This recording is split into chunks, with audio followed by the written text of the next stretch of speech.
Global star Ram Charan శంకర్ల combination లో రూపొందిన లేటెస్ట్ మూవీ గేమ్ చేంజర్ సినిమా ఆడియన్స్ ముందుకు రీసెంట్ గా రాగా కలెక్షన్ల పరంగా అంచనాలను అందుకోవడంలో విఫలమవుతూ వస్తున్న ఈ సినిమా 5వ రోజు సంక్రాంతి హాలిడే ఉన్నప్పటికీ పెద్దగా జోరు చూపించలేకపోయింది. ఇక 6వ రోజు కనుమ హాలిడే అడ్వాంటేజ్ ఉన్నప్పటికీ కూడా సంక్రాంతికి వస్తున్న సినిమా జోరు ముందు మాత్రం అన్ని సినిమాలు తలవంచక తప్పలేదు. గేమ్ చేంజర్ సినిమా పరిస్థితి కూడా కొత్తేమీ కాదు.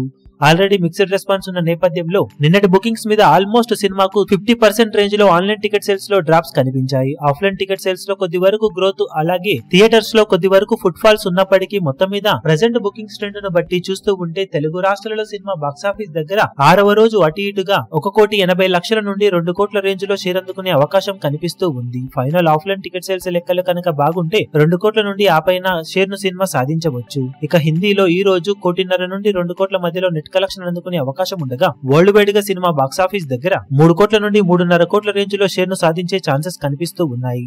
మొత్తం మీద సినిమా అందుకోవాల్సిన మమ్మూత్ టార్గెట్ దృష్ట్యా ఈ కలెక్షన్స్ అసలు ఏమాత్రం సరిపోవనే చెప్పాలి. బాక్సాఫీస్ దగ్గర ఊహకందని రేంజ్ లో ఏదైనా అద్భుతం జరిగితే తప్పితే సినిమా బాక్సాఫీస్ దగ్గర హెవీ లాసెస్ ను సొంతం చేసుకోవడం కన్ఫర్మ్ గా మారిందని చెప్పాలి. ఇప్పుడు ఇక మొత్తం మీద 6 రోజులకు గాను గేమ్ చేంజర్ సినిమా సాధించే టోటల్ ఏరియాల వారి కలెక్షన్ వివరాలు ఏ విధంగా ఉంటాయో చూడాలి. అఫీషియల్ 6 డేస్ కలెక్షన్స్ రిపోర్ట్ వచ్చిన తర్వాత వీడియో అప్డేట్ లో సినిమా సాధించిన కలెక్షన్ వివరాలను అప్డేట్ చేస్తాం. ఈ వీడియో మీకు నచ్చినట్లయితే లైక్ చేయండి, షేర్ చేయండి, ఛానల్ ను సబ్స్క్రైబ్ చేయడం మాత్రం మరవకండి. ఏ చిన్న అప్డేట్ ను మిస్ అవ్వకూడదు అనుకుంటే బెల్ ఐకాన్ ను ప్రెస్ చేయండి.